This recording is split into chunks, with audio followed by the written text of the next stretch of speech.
नमस्कार दोस्तों, आप सभी का एक बार फिर से गुरु ज्ञान पाठशाला पे स्वागत है। हमने चैप्टर 5 को पूरा कंप्लीट कर लिया था, जिसमें हमने उसके एग्जाम्पल्स, एक्सरसाइज प्लस में ऑप्शनल एक्सरसाइज को भी कवर किया था। उम्मीद करता हूँ आपने वो चैप्टर कंप्लीट वीडियोस में देख लिया होगा। अगर अभी तक आपने वो वीडियोस को नहीं देखा है तो ऊपर आई बटन पे क्लिक करके वो वीडियोस जरूर देखिएगा। आज हम चैप्टर 4 क्लास 10th का जो क्वाड्रेटिक इक्वेशंस है वो शुरू करेंगे। सबसे पहले हम जानेंगे कि इक्वेशंस क्या होती हैं, इक्वेशंस बनती कैसे हैं, फिर क्वाड्रेटिक इक्वेशंस के बारे में हम थोड़ा सा डिटेल्स में स्टडी करेंगे और जितने क्वेश्चंस हो पाएंगे वो सब कवर करने की कोशिश करेंगे। तो आज का लेक्चर शुरू करते हैं। हमारा चैप्टर 4 शुरू है आज। सबसे पहले जो पॉइंट आता है आपके दिमाग में वो आता है क्वाड्रेटिक इक्वेशंस एग्जैक्टली होती क्या हैं। क्वाड्रेटिक इक्वेशंस को समझने से पहले ये समझना जरूरी कि इक्वेशंस क्या होती हैं। देखो, इक्वेशंस के बारे में जानने के लिए हमें दो चीजें मालूम होनी चाहिए, एक तो वेरिएबल्स और एक कांस्टेंट्स। इक्वेशंस दो चीजों से मिलकर बनी है, एक तो वेरिएबल्स और एक कांस्टेंट्स। वेरिएबल्स क्या होते हैं? वेरिएबल्स वो सभी वैल्यूज होती हैं जिनकी कोई फिक्स वैल्यू नहीं होती, मतलब वो सभी एक काइंड ऑफ सिंबल्स होते हैं जिनकी फिक्स वैल्यू नहीं होती है। जबकि कांस्टेंट्स क्या होते हैं? जिनकी फिक्स वैल्यू होती है। जैसे आप बोलते हैं 5, तो आप सबके दिमाग में ये सेट है कि 5 का मतलब क्या होता है? 5। तो 5 की एक फिक्स वैल्यू है, 0 की एक फिक्स वैल्यू है, 10, 100, 1000, ऐसे कोई भी नंबर हम पिक करेंगे सबके एक फिक्स वैल्यू है। तो कांस्टेंट्स क्या होते हैं? जिनकी वैल्यू फिक्स्ड होती हैं।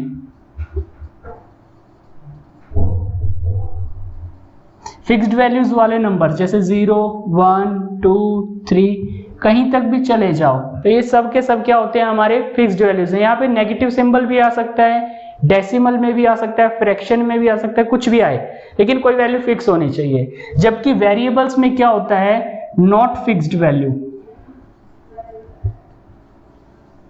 मतलब ये कि वैल्यू जो होती है वो फिक्स नहीं होती है। अब वैल्यू फिक्स नहीं होती है तो कैसे आइडेंटिफाई करें कि वेरिएबल है या फिर नहीं है? तो देखो, हम कुछ सिंबल्स यूज करते हैं, जैसे अल्फाबेट में जितने भी लेटर्स होते हैं उन सब का इस्तेमाल हम करते हैं, A, B, C, D, E and so on. इसके अलावा जो हिंदी माध्यम के बच्चे होते हैं वो अक्सर किसका यूज करते हैं? A, B, S, D, etc etcetera. Hindi माध्यम में अक्सर ये चीजें यूज की जाती हैं किसी भी चर या अचर को दिखाने के लिए। वेरिएबल्स का मतलब होता है चर हिंदी में अगर आप बात करें। कांस्टेंट्स का मतलब होता है अचर, जिसको हिलाया डुलाया ना जा सके। तो ये होती हैं वेरिएबल और कांस्टेंट्स। अब इनको अगर हम मिला दें तो हमें मिलती हैं इक्वेशंस। हमें क्या मिलती हैं? इक्वेशंस मिलती है। कैसे? जैसे मैं यहां पे लिखता हूं 7x, तो यहां पे क्या बना? 7 क्या था? मेरा कांस्टेंट था, x क्या था? वेरिएबल था। और दोनों ने मिलकर एक इक्वेशन बनाई। क्या बनाई? एक इक्वेशन बनाई। इस इक्वेशन को हम क्या बोलेंगे? Linear equation. और इसी इक्वेशन को हम क्या बोल सकते हैं? मोनोमियल भी बोल सकते हैं। क्या बोल सकते हैं? मोनोमियल। अब इन दोनों चीजों को समझना जरूरी है कि लीनियर का मतलब क्या है, मोनोमियल का मतलब क्या है। इसको समझने के लिए हमें पूरा का पूरा एक डायग्राम समझना पड़ेगा ताकि आप लोगों को इजीली समझ आए कि ये कैसे डिवाइड किए जाते हैं और किस तरीके से वर्कआउट करते हैं। तो एक बार इसको इरेज करते हैं, उसके बाद हम एक डायग्राम और समझेंगे, फिर हम बेहतर तरीके से समझ पाएंगे इक्वेशंस के बारे में। देखेंगे, देखो इक्वेशंस को हम है ना दो कैटेगरीज में डिवाइड करेंगे। कौन कौन सी दो कैटेगरीज रहेंगी हमारे पास? एक तो होता है on the basis of power. On the basis of power मतलब जो इक्वेशन बनेंगी उनको पावर के बिहाफ पे हम डिवाइड करते हैं। एक होता है on the basis of terms.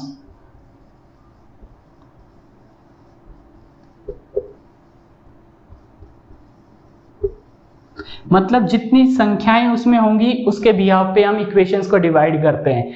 On the basis of power की जब बात करोगे तो सबसे पहले आती है linear equations. Linear equations. Linear equations में क्या होता है, जब किसी भी इक्वेशन की मैक्सिमम डिग्री या मैक्सिमम पावर 1 होती है तो वो लीनियर होती है। तो यहां पे लिखेंगे मैक्सिमम डिग्री, पावर को ही डिग्री बोलते हैं हम, याद रखिएगा। ब्रैकेट में मैं लिख देता हूं आपके लिए, मैक्सिमम डिग्री जब 1 होती है तो कैसी इक्वेशन बनेगी, लीनियर इक्वेशन बनेगी। जैसे मैं लिखता हूं 7x plus 4y plus 9z is equals to 0। अब यहां पे चेक करो, x की पावर कितनी है 1, y की पावर कितनी है 1, z की पावर कितनी है 1। तो आप देखेंगे सबकी पावर कितनी है 1 है। तो यहाँ पे हमारी इक्वेशन में जो मैक्सिमम डिग्री है वो कितनी नजर आ रही है 1 नजर आ रही है। तो ये लीनियर इक्वेशन हो जाती है। एक और एग्जांपल लेते हैं, जैसे मैंने लिखा 49x plus 36y is equals to 0। अब क्या ये लीनियर इक्वेशन है, तो आप कहेंगे ये भी लीनियर इक्वेशन है। क्यों, क्योंकि यहाँ पे भी तो x की पावर 1 है और y की पावर 1 है। याद रखिएगा डिग्री जो होती है वो हमेशा किसकी चेक करनी है, वेरिएबल की। किसकी चेक होएगी, वेरिएबल की, ठीक है। यहाँ पे जैसे 7 का स्क्वायर है, यहाँ पे 6 का स्क्वायर है, तो ये जो पावर है वो हमेशा वेरिएबल की देखेंगे, ना कि कांस्टेंट की। कांस्टेंट चाहे कुछ भी हो, हमें मतलब नहीं है, हमें पावर देखनी है वेरिएबल की। एक और टर्म लिखता हूं, मैंने यहाँ पे लिखा जैसे 54xy प्लस 9 इक्वल्स टू 0। अब आपसे पूछा जाए कि ये लीनियर इक्वेशन है या नहीं है, तो आप क्या कहेंगे, ये लीनियर इक्वेशन नहीं है। क्यों नहीं है, क्योंकि यहाँ पे x की पावर 1 तो ये रही, 1 ये रही, टोटल जोड़ोगे तो कितनी पावर हो जाती है 2। एक ही टर्म के अंदर मैक्सिमम पावर 2 हो गई, तो ये लीनियर इक्वेशन का केस नहीं बनेगा। ये चीज आपको विशेष ध्यान रखनी है, ये केस लीनियर इक्वेशन का नहीं है। इसके अलावा अगर कुछ देखें, जैसे हमने लिखा 98x plus 1/x is equals to 0, तो आपसे पूछा जाए कि क्या ये लीनियर इक्वेशन है, तो आप कहेंगे ये भी लीनियर इक्वेशन नहीं है, ये इक्वेशन ही नहीं है बेसिकली अगर देखा जाए तो। क्यों नहीं है, क्योंकि यहाँ 1/x आ जाता है। एक बार हम इन चीजों को समझेंगे कि इक्वेशन कितने टाइप की होती हैं, फिर बताऊंगा कि किन किन कंडीशंस में इक्वेशंस नहीं बनती हैं, वो चीज भी हम जरूर सीखेंगे। तो ये चीज हमारी इक्वेशन नहीं है, ठीक है। अब बात करेंगे लीनियर इक्वेशन के अंदर टर्म्स। देखो यहाँ पे कितनी टर्म है, 1 2 3। जब 3 टर्म है तो ये हमारी कैसी इक्वेशन बनेगी, ये ट्राइनोमियल की इक्वेशन बनेगी। यानी कि ट्राई का मतलब 3, नोमियल मतलब टर्म्स, 3 टर्म्स वाली नोमियल। यहाँ पे कितनी टर्म्स हैं, 1 2, तो ये हो जाती है हमारी बाइनोमियल, जहां पे 2 टर्म्स नजर आती हैं। बड़ा बड़ा बेसिक सा जो डिफरेंस है वो आपको ये याद रखना है। अगर पावर की जब बात आती है तो टर्म्स नहीं देखी जाती कि कितनी टर्म्स हैं, 10 हैं 20 हैं 50 हैं, हमें मतलब नहीं है। हम सिर्फ ये देखते हैं कि पावर कितनी है। और जब हमसे बात की जाती है डिग्री की, या सॉरी बेसिस की, टर्म्स की, नंबर ऑफ टर्म्स की जब हमसे बात की जाती है, तो हम ये नहीं देखते हैं कि डिग्री कितनी है, यानी कि पावर कितनी है। देखो इस चीज को बिल्कुल आराम से बेसिकली समझ के देखते हैं। सबसे पहले आपके लिए जरूरी है आपको ये पता चले कि हम 2 टाइप से इक्वेशंस को डिवाइड कर पाते हैं। सबसे पहला टाइप क्या है कि पावर के बेसिस पे, दूसरा टाइप क्या है on the basis of number of terms की कितनी टर्म्स आई है। जब पावर की बात आएगी तो हम ये नहीं देखेंगे कि कितनी टर्म्स आई। देखो जैसे यहाँ पे 3 टर्म्स थी तो भी लीनियर था, 2 टर्म्स थी तो भी लीनियर है। अगर मैं यहाँ पे लिखता हूँ 8x तो भी ये लीनियर है क्योंकि एक ही टर्म है। तो नंबर ऑफ टर्म्स का कोई असर नहीं पड़ता जब पावर की बात हो रही है। जब डिग्री की बात टर्म्स की बात होती है, यानी कि कितनी टर्म्स आई हैं, तो हम डिग्री को नहीं चेक करते। जैसे यहाँ पे इसका एग्जांपल लेंगे हम,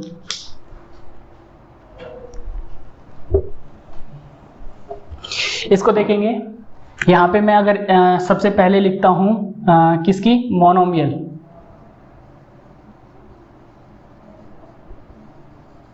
मोनोमियल का मतलब है सिंगल टर्म, एक ही टर्म आएगी। अब एक टर्म कैसे हो सकती है, 7x भी हो सकता है, 7y² भी हो सकता है, 18x³ भी हो सकता है, 23z⁴ भी हो सकता है, -9m भी हो सकता है, कुछ भी हो सकता है। लेकिन एक चीज कॉमन है, टर्म कितनी है, एक।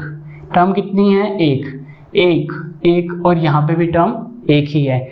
जब नंबर ऑफ टर्म्स एक होंगी तो उसे बोलेंगे हम मोनोमियल।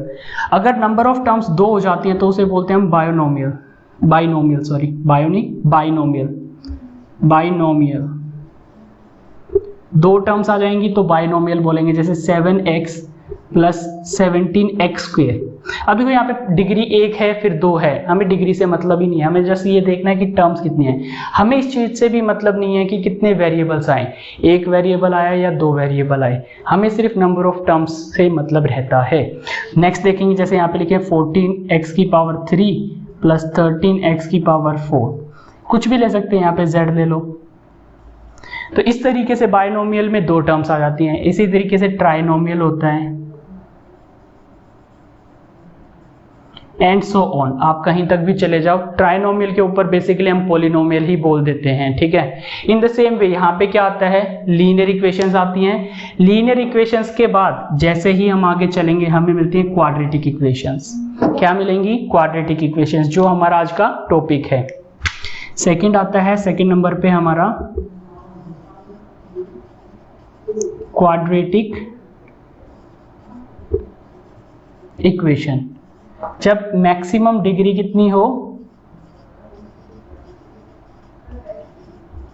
मैक्सिमम डिग्री हमारी 2 होती है, तो हम क्या बनाते हैं, क्वाड्रेटिक इक्वेशंस बनाते हैं। तो एक चीज तो कंफर्म हो गई हमारी कि हमें क्वाड्रेटिक इक्वेशंस में मैक्सिमम पावर कितना पढ़ना है, 2 पढ़ना है।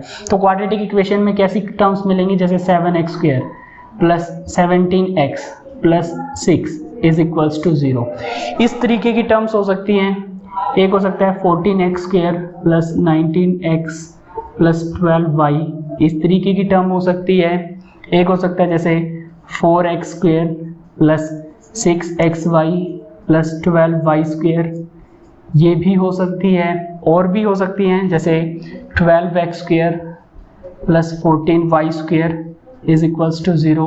तो ये सब क्या है, एग्जाम्पल्स हैं किसके, क्वाड्रेटिक इक्वेशंस के। कैसे पता लगाएंगे क्वाड्रेटिक है, मैक्सिमम डिग्री देखेंगे कितनी है, मैक्सिमम डिग्री 2 है। अगर मैक्सिमम डिग्री 2 होती है तो हमारी कैसी इक्वेशन बनती है, क्वाड्रेटिक इक्वेशन बनती है। क्वाड्रेटिक के बाद जो नेक्स्ट आता है वो आता है हमारा क्यूबिक इक्वेशंस। तीसरे नंबर पे क्या आएगा हमारा, क्यूबिक इक्वेशन। क्यूबिक में क्या हो जाएगा, डिग्री हमारी कितनी हो जाएगी, 3 हो जाएगी। क्यूबिक से अगर ऊपर जाएंगे तो हम क्या बोल देते हैं, उसे पॉलिनोमियल बोल देंगे। क्यूबिक से ऊपर जाते ही हम उसको पॉलिनोमियल बोल देते हैं। इसके बाद हम आगे देखेंगे, ये हो गया हमारा इक्वेशंस का। इक्वेशंस को सबसे पहले 2 पार्ट्स में हमने डिवाइड किया, लीनियर इक्वेशंस, फिर आया हमारा क्वाड्रेटिक इक्वेशंस, फिर क्यूबिक इक्वेशंस, फिर polynomials. In the same way अगर हम टर्म्स के ऊपर बात करें, मोनोमियल, बाइनोमियल, ट्राइनोमियल, पॉलिनोमियल, ठीक है। ये चीज मेरे को लगता है अच्छे से अब आपको क्लियर हो गई होगी। इसको साफ करते हैं, अब कंडीशंस देखते हैं, किन किन कंडीशंस में इक्वेशंस बनती हैं और किन किन कंडीशंस में इक्वेशंस नहीं बनती हैं। एक बार आप स्क्रीनशॉट लेना चाहें तो ले सकते हैं। अब देखेंगे कुछ कंडीशंस।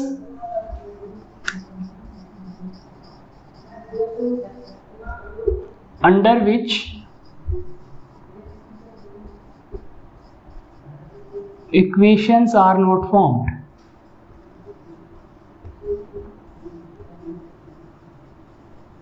मतलब ये कि ऐसी ऐसी कंडीशंस जिनके अंतर्गत हमारी इक्वेशंस नहीं बनती हैं। सबसे पहला, when degree of the polynomial is not a natural number।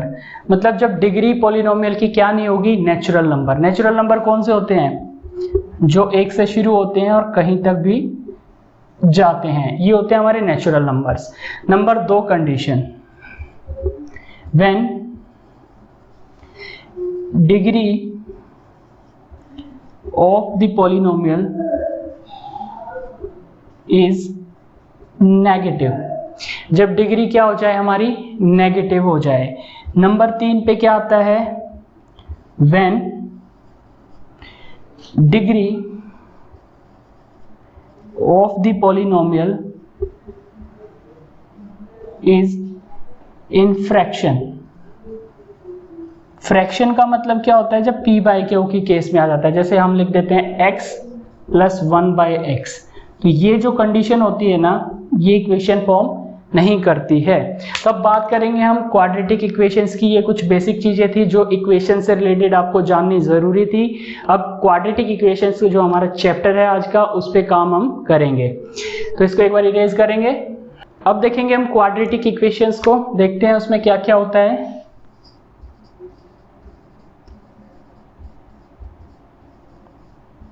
देखो, जैसे हमें कोई इक्वेशन दे दी जाती है, जैसे हमें दे दिया x square plus 5x plus 6 is equals to 0, और हमसे इसमें क्या पूछा जाता है, बेसिकली जो हमसे पूछा जाता है वो इसमें सॉल्यूशंस पूछे जाते हैं। ठीक है, क्या पूछा जाता है, सॉल्यूशंस, मतलब इस इक्वेशन को सॉल्व करने पे हमें क्या मिलने वाला है। तो इस इक्वेशन को जब सॉल्व करते हैं तो हमें x की वैल्यूज मिलते हैं। अब वो वैल्यूज कितनी मिलेंगी ये डिपेंड करता है। देखो, ये कैसे पता लगाते हैं कि किसी इक्वेशन में जो वेरिएबल है उसकी कितनी वैल्यूज आ सकती हैं। तो ये जो डिग्री होती है ना, नंबर ऑफ सॉल्यूशंस हम बोलते हैं इसको, नंबर ऑफ सॉल्यूशंस, ये हमेशा बराबर होते हैं किसके, degree of that polynomial, degree of that polynomial. ठीक है, मतलब उस पॉलिनोमियल की जितनी डिग्री होगी उतने ही हमारे पास सॉल्यूशंस होंगे। ठीक है, जैसे इसमें डिग्री कितनी है, 2 है, तो नंबर ऑफ सॉल्यूशंस कितने हो जाएंगे, 2। तो x के 2 वैल्यूज आएंगे, ठीक है ना, से a एंड b, जो इस इक्वेशन को सेटिस्फाई करेंगे। इस इक्वेशन को सेटिस्फाई करने से मतलब क्या है, जहां जहां आपको x नजर आएगा आप वहां पे अगर वैल्यूज डालेंगे a एंड b, या a डाल दो या फिर b डाल दो, तो जो सॉल्यूशन आएगा वो हमेशा क्या बन जाएगा, 0 बन जाएगा। इस चीज को बेहतर समझने के लिए हम इसके क्या करेंगे, स्प्लिटिंग द मिडल टर्म करते हैं, ताकि अच्छे से पता चल पाए हमें कि कैसे ये चीजें काम करते हैं। जैसे हमने एक इक्वेशन ली है x square plus 5x plus 6 equals to 0, ये हमारी क्वाड्रेटिक इक्वेशन है। इसकी स्प्लिटिंग द मिडल टर्म करेंगे तो हमें मिलेगा 3x plus 2x plus 6 is equals to 0।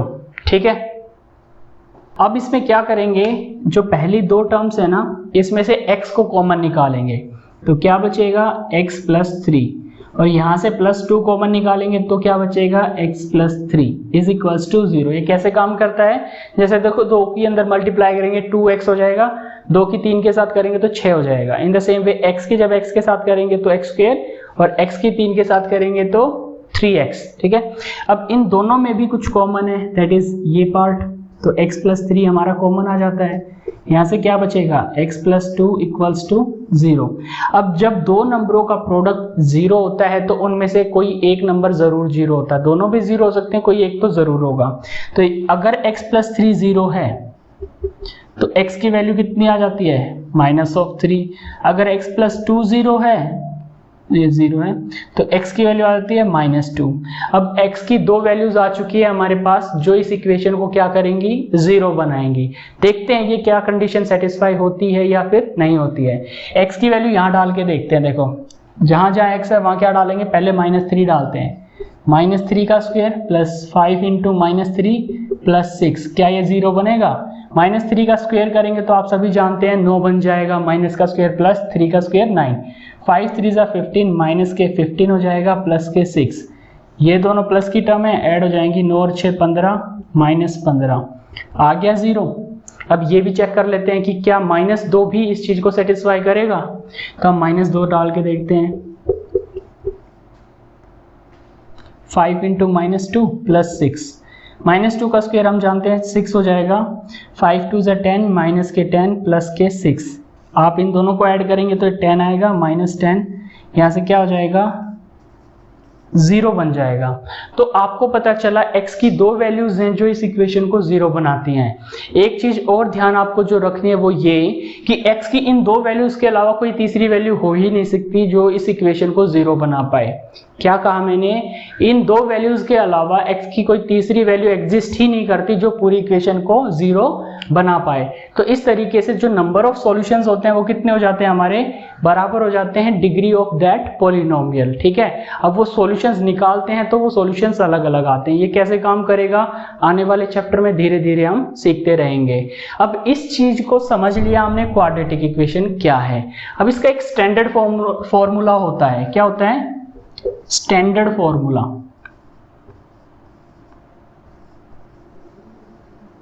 जो कि मतलब क्वाड्रेटिक इक्वेशंस को रिप्रेजेंट करने के लिए हम यूज करते हैं, उसको बोलते हैं स्टैंडर्ड फॉर्मूला। वो स्टैंडर्ड फॉर्मूला क्या होता है आपको वो याद रखना है, ठीक है। स्टैंडर्ड फॉर्मूला होता है हमारा ax² plus bx plus c equals to 0। ये हमारा रहेगा स्टैंडर्ड फॉर्मूला, ठीक है। इसको ध्यान रखना है आप लोगों को। इसके बिहाफ पे कुछ और क्वेश्चंस ट्राई करके देखते हैं, आप एक बार स्क्रीनशॉट लेना चाहें तो ले सकते हैं।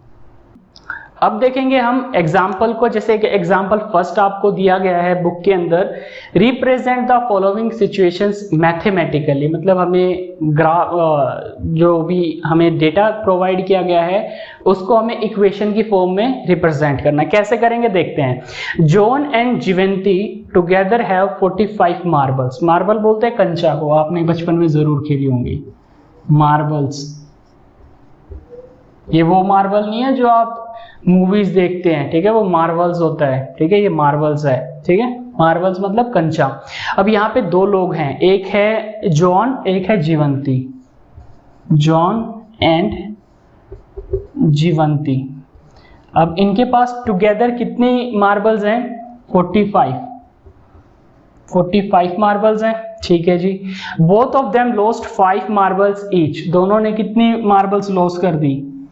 5 मार्बल्स, यानी कि जॉन -5 प्लस जीवंती, इसने भी 5 लॉस कर दी, तो इसमें से -5 कर दो। टोटल 5 और 5 कितनी लॉस हो गई? 10। तो यहाँ पे कितनी बचेंगी? 35। डेफिनेटली टोटल 45 थी, 10 लॉस हो गई तो 35 बचेंगी automatically. And the product of the number of marbles they are now having is 124। अब उनके पास जो मार्बल्स है ना, उनका जो प्रोडक्ट है, यानी कि इसका प्रोडक्ट जॉन -5 और इसका प्रोडक्ट जीवंती -5, ये किसके बराबर है? 124। अब इस चीज को हमें मैथमेटिकली रिप्रेजेंट करना है। We would like to find out how many marbles they had to start with, मतलब शुरुआत में उनके पास कितनी मार्बल्स थी। तो हम क्या करते हैं, देखो हम मान लेते हैं इन दोनों में से किसी एक के पास x मार्बल्स थी। Let John had x marbles, ठीक है जी। हमने मान लिया कि जॉन के पास है x मार्बल्स, तो जीवंती के पास कितनी होंगी? सोचिए जीवंती के पास कितनी मार्बल्स हो सकती हैं? देखो टोटल मार्बल्स कितनी है दोनों के पास मिला के? 45 हैं। अगर उसमें से जॉन की मार्बल्स को माइनस कर दे तो किसकी बचेंगी? जीवंती की बचेंगी। मान लो आपके पास और आपके भाई के पास मिला के टोटल 100 रुपए हैं, आपके पास 20 रुपए हैं, तो आपके भाई के पास कितने हुए? तो आप ऑटोमेटिकली बता सकते हैं 80। कैसे निकाला? आपने क्या किया? 100 में से अपना अमाउंट माइनस कर दिया तो आपके भाई का अमाउंट बचा, राइट। तो इस तरीके से हम यहाँ पे भी वही चीज लगा रहे हैं। हमने जॉन की मार्बल्स को x मान लिया, हमें तो नहीं पता कितनी मार्बल्स है दोनों के पास अलग अलग, लेकिन हमें ये पता है टोटल मार्बल्स 45 है। तो हमने क्या किया? जॉन की मार्बल्स को x मान लिया। जब जॉन की मार्बल्स को x माना है तो जीवंती की जो मार्बल्स होंगी वो क्या हो जाएंगी? 45 माइनस x। तो जीवंती की जो मार्बल्स हैं वो हो जाएंगी 45 माइनस x।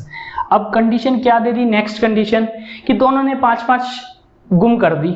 अब गुम कर दी, नाउ दे हैड। अब उनके पास क्या बचा? जो जॉन है उसके पास कितनी बचेंगी? x माइनस 5, और जो जीवंती है उसके पास कितनी बचेंगी? 45 माइनस x माइनस 5। 45 में से 5 जाएगा, कितना बचेगा? 40 माइनस x। अब ये दो टर्म्स हमारे पास आ चुकी हैं, इन दोनों का प्रोडक्ट कितना गिवन है? 124। बस वैल्यूज डालेंगे, सॉल्व करेंगे। देखो जॉन की जगह हम डालेंगे x माइनस 5, जीवंती की जगह डालेंगे 40 माइनस x, और टोटल दिया है हमें 124। मल्टीप्लाई करो, पहले x की यहाँ पे करेंगे, फिर x की यहाँ, ऐसे ही फिर 5 की यहाँ पे करेंगे, फिर 5 की यहाँ पे, ठीक है। तो x की जब 40 के साथ करेंगे तो ये हो जाएगा 40x माइनस x के साथ x स्क्वायर, माइनस 5 की 40 के साथ माइनस के 200, माइनस माइनस प्लस के 5x। 124 को भी इधर ले आओ, माइनस 124, उधर बच गया 0। तो एक तो ये हो गया हमारे पास डेटा। अब इसको हम और सिंप्लीफाई कर लेते हैं। इसको और सिंप्लीफाई कैसे करेंगे? देखो जब माइनस एक्स स्क्वायर है इसको लिखो आगे। अब 40x ये रहे, 5x ये रहे, प्लस में कितने हो जाएंगे? 45x, माइनस के 200, माइनस के 124, तो माइनस के 300, 24 इज इक्वल्स टू 0। अब यहाँ पे जो एक चीज नोट करने की वो ये कि एक्स स्क्वायर के साथ कभी भी माइनस नहीं आता। क्या नहीं आता? एक्स स्क्वायर के साथ कभी भी माइनस नहीं आता। तो यहाँ पे माइनस आ रहा है, मतलब इसको क्या करो, -1 से पूरी इक्वेशन को मल्टीप्लाई कर दो। जैसे ही तुम -1 से पूरी इक्वेशन को मल्टीप्लाई करोगे तुम्हें क्या मिलेगा, एक्स स्क्वायर -45x। अब ये माइनस हो जाएगा और ये प्लस हो जाएगा, और प्लस के 324 इज इक्वल्स टू 0। अब हमें क्या करना है, हमें इस इक्वेशन को जो बन चुकी है इसको स्प्लिट करना है, मतलब इसको दो टुकड़ों में बांटना है। जैसे हमने पीछे सीखा था, x की दो वैल्यूज ढूंढनी है। अब इसको सॉल्व करने के लिए हम क्या करने वाले हैं, हम इसमें करेंगे स्प्लिटिंग द मिडल टर्म। ऐसे दो नंबर ढूंढेंगे कि जिनकी मल्टीप्लाई करें तो कितना है, 1 × 324, तो उनका मल्टीप्लाई करने पे 324 मिले। तो हमें ऐसे दो नंबर ढूंढने हैं जिनका प्रोडक्ट करते हैं तो कितना आता है, 324 आता है। ठीक है, ये इक्वल का सिंबल है। ठीक है, और अगर उनको ऐड किया जाए, वो दो नंबर हम मान लेते हैं जैसे P and Q है, अगर उनको ऐड करें हम P + Q करें तो कितना आना चाहिए, -45 आना चाहिए। अब इसके लिए हमारे पास लॉजिक लगते हैं, वो लॉजिक एक स्पेशल वीडियो में बना के आपको दे दूंगा कि कैसे कितना जल्दी आप आइडेंटिफाई कर सकते हैं कि आपको नंबर्स क्या पिक करने हैं। अभी फॉर द टाइम हम क्या करते हैं, फैक्टर करके देखते हैं किसके, 324 के। फैक्टर के बाद हम पता लगाएंगे कि क्या सॉल्यूशन हो सकते हैं। तो 324 के जब फैक्टर करेंगे तो सबसे पहले 2 से जाएगा, 2 एकम 2, 2 छीक 12, 2 दूनी 4, फिर 2 से 81, 3 की टेबल पे आएगा। 81 मेरे दिमाग में सीधा आता है कि 3 की पावर 4 है। मैं आपको बार बार बोलता हूँ 2 का, 3 का, इनका तो पावर 5 5 6 6 तक आपको याद रहना चाहिए। बाकी स्क्वायर्स एंड क्यूब्स एटलीस्ट 20 तक आपको लर्न होने चाहिए। ये बहुत हेल्प करते हैं आपको कैलकुलेशन में। जैसे मेरे को 81 नजर आया, मेरे दिमाग ने सीधा मेरे को बोला कि 81 के 4 फैक्टर करने हैं। सीधा यहाँ पे मैं लिखूंगा 27, फिर मैं लिखूंगा 9, देन मैं लिखूंगा 3 और फिर लिख दूंगा 1। मैं कुछ नहीं करूंगा। ठीक है, अब ये जो नंबर मिले इनको दो पार्ट्स में डिवाइड करेंगे। इस तरीके से डिवाइड करना है कि ऐड करें तो कितना है 45, बट मल्टीप्लाई करें तो 324। करके देखते हैं कैसे आएगा। 2 2 = 4, 4 3 = 12, एक तो ले लो 12, 3 3 = 9, 3 = 27। इनको जब ऐड करेंगे तो 7 और 2 9, 2 और 1 3, 39 आ रहा है, 45 नहीं आ रहा है। एक बार और करते हैं, 2 दूनी 4, 4 3 12, 12 3 36, 36, 3 3 = 9, ऐड करो कितना आ रहा है 45। जी बिल्कुल, 36 एंड 49 को हम पिक कर लेंगे। कैसे किया मैंने, इनको जस्ट दो पार्ट्स में डिवाइड किया और चेक कर लिया। ठीक है, तो आपको भी ऐसे ही लर्न करना है, ऐसे ही सीखना है। ये प्रैक्टिस के साथ साथ आप बहुत जल्दी सीख जाएंगे। तो मेरे को वो दो नंबर मिल गए हैं, कौन कौन से, एक तो मेरे को मिल गया 36, एक मेरे को मिल गया 9। अब क्योंकि मुझे सम कितना चाहिए, -45, तो मैं दोनों के सामने क्या लगाऊंगा, माइनस। अब जब माइनस की माइनस से मल्टीप्लाई करते हैं तो क्या बन जाता है, प्लस। लेकिन जब माइनस में माइनस ऐड करेंगे तो सॉल्यूशन क्या आएगा, -45। तो इसको स्प्लिट करो, x² माइनस के 36x माइनस के 9x और प्लस के 324 इक्वल्स टू 0। पहले दो में से x कॉमन आ गया, x - 36, लास्ट में 9 कॉमन आ गया, x - 36 इक्वल्स टू 0। x की वैल्यू या तो 36 होगी या फिर x की वैल्यू 9 होगी। अब x की दो वैल्यूज हमारे पास आ गई, यानी कि जो जॉन है उसके पास दो तरीके से मार्बल्स हो सकते हैं, या तो जॉन के पास मार्बल्स 36 हैं या फिर जॉन के पास मार्बल्स 9 हैं। अगर जॉन के पास मार्बल्स 36 हैं, if John had 36 marbles, then Jivanti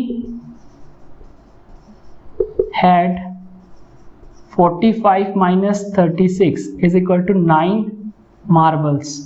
मतलब अगर जॉन के पास 36 मार्बल हैं तो जीवंती के पास 9 मार्बल्स हैं। इसी तरीके से if John had 9 marbles then Jivanti had 36 marble. तो जीवंती के पास कितनी मार्बल्स होंगी, 36 मार्बल्स हो जाएंगे। आज के लेक्चर को हम यहीं तक रखेंगे। उम्मीद करता हूँ आपको ये लेक्चर पसंद आया होगा। क्वाड्रेटिक इक्वेशंस के बारे में आज हमने बहुत कुछ नया सीखा, बहुत कुछ जानने को मिला। इससे पहले हमने इक्वेशंस के बारे में भी जान लिया, जो कि मोस्ट ऑफ द लेक्चर्स में आप यूट्यूब पे देखेंगे आपको नहीं बताया जाता है। अगर आपको लगता है कि हाँ यहाँ पे आपको ज्वाइन करने के बाद या ये वीडियोस देखने के बाद कुछ न कुछ बेनिफिट हो रहा है, तो वीडियोस को लाइक ज़रूर कीजिएगा, अपने दोस्तों के साथ शेयर करें ताकि वो भी इन वीडियोस से बेनिफिट उठा पाएँ। अगर आपको कोई डाउट आता है, कोई कमेंट करना है, कोई क्वेरी है, तो कमेंट सेक्शन में जाके आप हमें ये चीज़ बता सकते हैं। हमारे चैनल को सब्सक्राइब ज़रूर करें। चैनल सब्सक्राइब करने से आपको फ़ायदा क्या होता है, आपको हमारी जितनी भी लेटेस्ट वीडियोज़ हैं उनकी अपडेट्स मिलती रहती हैं और आप बिल्कुल जो भी वीडियो नई आएगी वो टाइम टू टाइम देख पाएंगे। जब भी आप चैनल को सब्सक्राइब करने जा रहे हैं तो साइड में प्रेस बेल आइकन का बटन होगा, उसको जरूर प्रेस कीजिएगा ताकि आपको नोटिफिकेशंस भी मिलती रहें जो भी वीडियोस हम अपलोड करते हैं उन सब की। घर पे रहिए, सेफ रहिए, हेल्दी रहिए। थैंक यू, धन्यवाद।